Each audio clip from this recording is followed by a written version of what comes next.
Bore da, blant. Ysgol Pwll Coch. Wy'n mynd i ddarllen stori i chi o'r enw Clustiau Rhyfeddol Owen Bowen.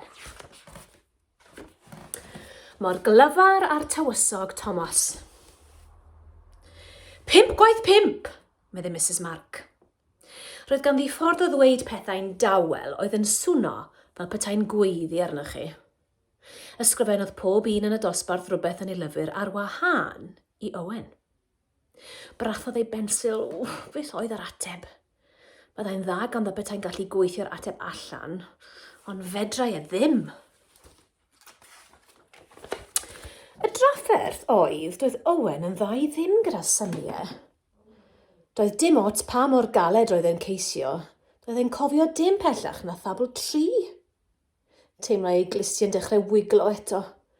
Edrychodd Malan Morris o rywun a dechrau gwenu. Edrychodd Mrs Mark arni a gofyn yn siarp, Malan, beth sy'n bod? Gridodd Malan. Dim, Mrs Mark, meddai.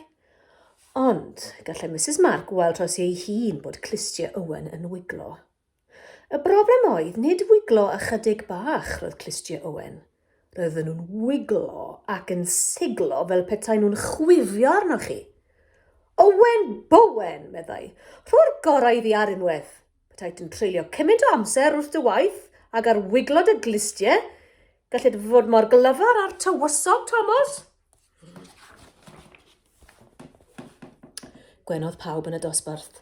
Roedd pawb yn gwybod bod Owen yn eitha tebyg i'r tywysog Thomas. O chneidiodd Owen oedd e wedi cael llon bol ar jocs am edrych fel tywysog. Wel, gobeithio eich bod chi gyd am wylio'r tywysog heno, medde Mrs Mark. Gwyddai pawb mor glyfar gyda symiau oedd y tywysog Thomas. Roedd y tywysog Thomas yn gwybod ei dable. Bob blwyddyn a'r brenin ar y teledu ac ai un o'i blant gydag e. Llynedd, y dywysoges Natasha oedd yno, yn chwarae ei thrombôn. Eleni, roedd y tywysog Thomas yn mynd i adrodd ei dablau. A'i torf enfawr i'r sioe deledu frenhinol bob blwyddyn ar ddiwedd y sioe, roedd yn rhaid i'r dorf giro dwylo a bloeddio hwrê. Yna, byddai'r brenin yn rhoi araith fawr. Bob tro byddai'n dechrau gyda, mae clafrwch yn ein amlag i hun mewn sawl ffordd. Mae ar ei fwyaf rhyfeddol pan ddaw i'r amlwg mewn rhywun ifanc. Mae'r plant blenhinol. Bob tro a byddai'r plant brenhinon ar y teledu. Byddai mam a thad Owen yn cwyno wrth Owen. Efallai dyfodi'n edrych fel y tywysog Thomas bydden nhw'n dweud, ond ei di beth ar y teledu am wiglo dy glistiau? Y prynhawn hwnnw, ar ôl gorffen ei de, dechreuodd Owen ar ei waith cartref. Ar ôl munud neu ddwy, rhoddodd y ffidl yn y to a throi at y teledu.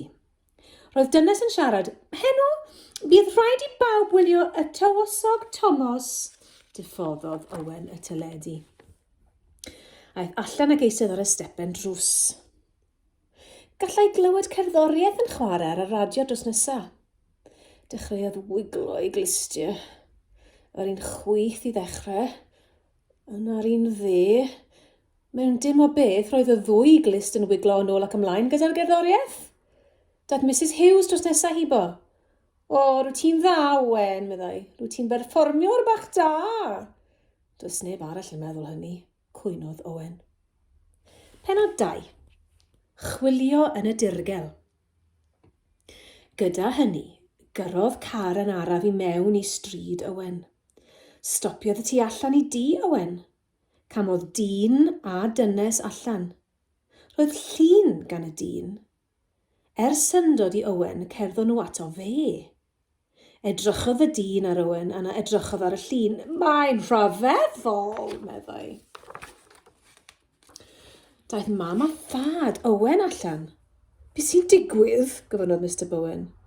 Rydyn ni o'r Palace Brenhinol, eglurodd y ddynes. Mae smwtiau coch ar y tywysog Thomas. Efallai mae brech yr ieir ydyw hi. Fedrwydd ddim mynd ar y sioe deledu frenhinol heno. Mae'r brenin wedi'n gorchymyn ni i chwilio yn y dirgel am rhywun sy'n debyg i'r tywysog Thomas. Tynnodd hi goron allan a'i rhoi ar ben Owen. dangosodd y dyn y llun. Bychodd Mrs Bowen. Owen i hwnna, gweiddodd. Na, ge wir, medda'r dyn. Y tywysog Thomas yw e. Mae angen eich mab chi arno ni gymryd lle y tywysog Thomas ar y sioe heno. Agorodd Mr Bowen ei geg, ac yna, ei chai eto. Ar y teledu, Owen i. Byddwn ni gyd yn enwog, meddai o'r diwedd. O na fyddwch, arthiodd y ddynes. Fydd neb yn gwybod. Pan bydd Owen yn mynd ar y teledu heno, mae'n rhaid i bawb feddwl mai ef yw'r tywysog. Bydd yn rhaid i chi gadw'r gyfrinach am byth. Gawn ni gwrdd ar brenin ar frenhines, meddai mam Owen. Fydd yna wobr, meddai tad Owen. Efallai, atebodd y dyn, ond nawr mae'n rhaid i ti fynd ag Owen i'r studio dyledu. Teimlodd Owen ei waed yn oeri. Ond nid oedd y tywysog Thomas yn mynd ar y teledu i adrodd ei dable. Fedre Owen ddim mynd ymhellach na thabl 3. Ac am symiau... Ond mam, ond dad, dechreuodd Owen. Ond doedd dim pwynt. Doedd neb yn gwrando. Cyn y medrai Owen ddweud yr un gair arall, roedd e yn y car gyda'i fam a'i dad. Roedden nhw ar ei ffordd. Eisteddodd Owen yng nghefn y car. Roedd yn llawn gofid. Sut fedrai e esgus mai ef oedd y tywysog Thomas? Awn ni i'r studio dyledu nawr, meddo'r ddynes. Rhaid i Owen baratoi, a rhaid i ni fynd i wneud rhywbeth ynglyn â'r Clustiau. O'r diwedd, y bychodd Mrs Owen. O'r diwedd, y bychodd Owen. Ond mae'r tywysog Thomas i fod i ddangos pa mor glyfar yw e. Mae fod i adrodd ei dable. Fedra i ddim gwneud hynny. Snwffiodd y ddynes. Does dim rhaid i ti fod yn glyfar. Bydd yr atebion i gyd ar y sgrin o dy flaen. Syllodd arno. Rwy ti yn gallu darllen, wyt ti? Wrth gwrs y mod i, meddai Owen. Wel, iawn, meddai.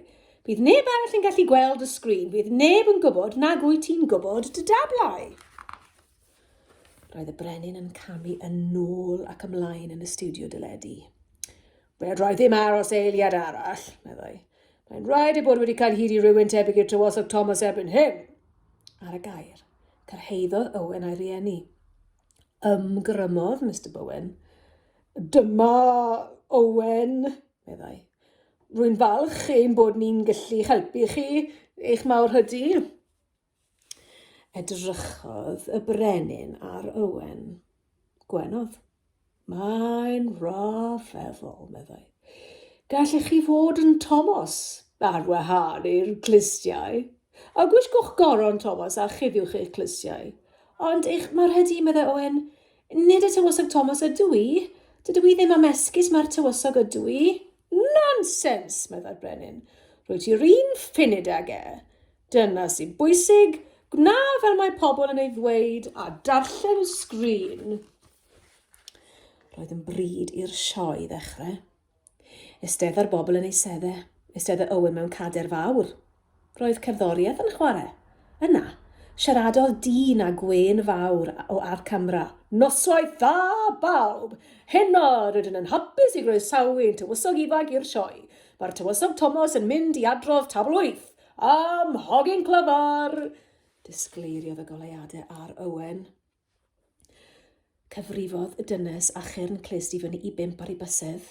Dywedodd llais yn ei glist. Nawr! Ac roedd Owen ar y teledu. Teimlai Owen ei galon yn curo. Edrychodd am y sgrin ar atebion, wel dyna hi o'i flawn e. Pysychodd a dechrau darllen. 188, byddai'n uchel. Yna, gwagiodd y sgrin.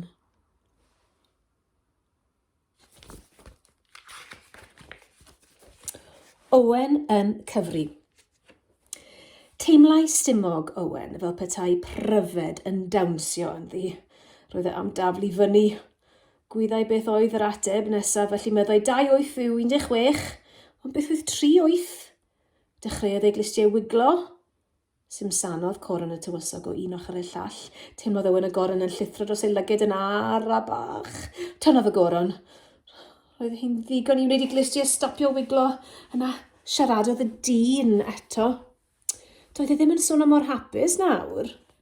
Wel, y tywysog Thomas y byth yw 3-8. Ceisiodd Owen gyfri ar ateb ar ei fysydd. Tynnodd ei esgidiau a'i sanau a chyfri bysedd ei draed hefyd. Ond doedd dim pwynt, doedd dim digon o fysedd a bysedd traed ganddo fe. Galwodd un neu ddau, o, tydyn dyflaen, beth yw 3-8? Teimlai Owen yn ofnadw. Roedd am weiddi, nid fi yw'r tywysog, Owen Bowen y dywion fedrai ddim gweud y gair. Yna, ddigwyddodd rhywbeth rhyfedd. Dechreuodd Clustiau Owen symud eto.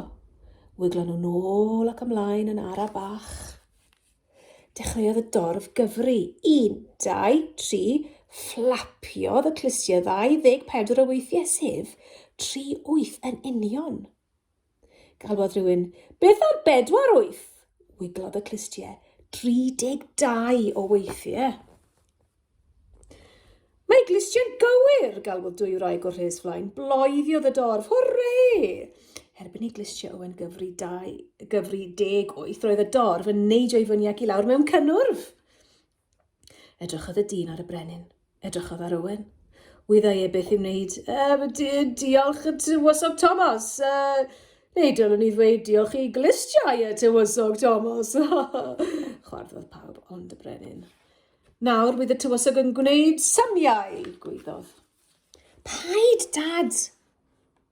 Sgalwodd llais. Rhythrodd 2 blentyn ar draws y studio a dywysoges Natasha oedd 1, a llall oedd y tywysog Thomas go iawn. Nawr oedd 2 tywysog Thomas o flaen y camera. Pwyntiodd y dywysoges Natasha at Owen. Nid y tywysog Thomas yw hwn, meddai. Na, Owen Bowen ydw i, meddai Owen, o chneidiodd pawb. Aeth wyneb y brenin yn goch. Llewygodd Mrs Bowen. Aeth y dywysoges Natasha yn ei blaen. Dyw'r tywysog Thomas ddim yn dda iawn gyda symiau. Mae'n gas gan fe fynd ar y teledu. Mae'n gas gan y ddau ohonom. Llynedd, roedd yn rhaid i fi esgus chwarae'r trombôn. Fedrym o'i chwarae gwbl go iawn. Erbyn hyn, roedd y brenin wedi neidio ar ei draed. Dechreuodd rhio, stopiwch y sioe, Thomas! Dyle ti fod yn y gwely gyda'r smotiau. Natasha, bydd yn dawel. Ond thalodd Natasha ddim sylw iddo.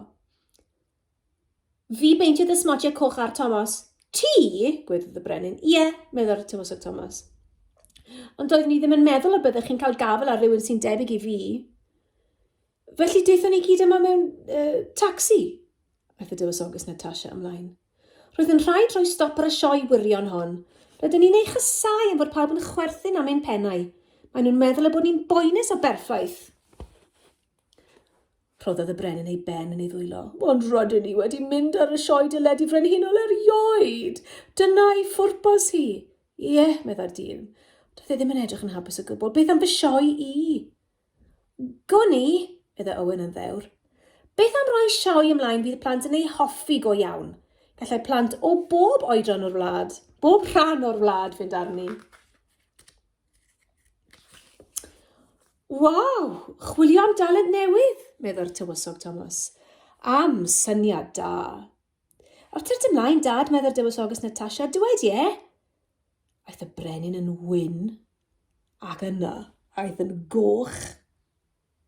Wedyn, aeth e'n biws. Ond roedd pawb yn y studio wedi dechrau curo dwylo a bloeddio hwrre. Wel, o'r gorau, cytunodd. Ond rhaid i fy mhlant i ddweud wrth bawb beth i'w wneud. Na, dad, medda'r tywysog Thomas. Dyn ni ddim am ddangos ein hunan beth eto. Gall Owen wneud ei dablau i gyd, taranodd y brenin. A cheb ddysgu symiau i bawb a'i glustiau. Och, neidiodd y tywysog Thomas a'r dywysoges Natasha. Dim symiau, diolch, meddai Owen. Yna, gwenodd. Roedd yn mwynhau ei hun ar y teledu. Wiglodd ei glustiau. Ond arhoswch chi, un diwrnod, fi fydd seren go iawn y sioe. Diolch chi am wrando. Clustiau Rhyfeddol Owen Bowen. A na i weld pa storis arall sydd gyda fi. Pob hwyl, ta-da!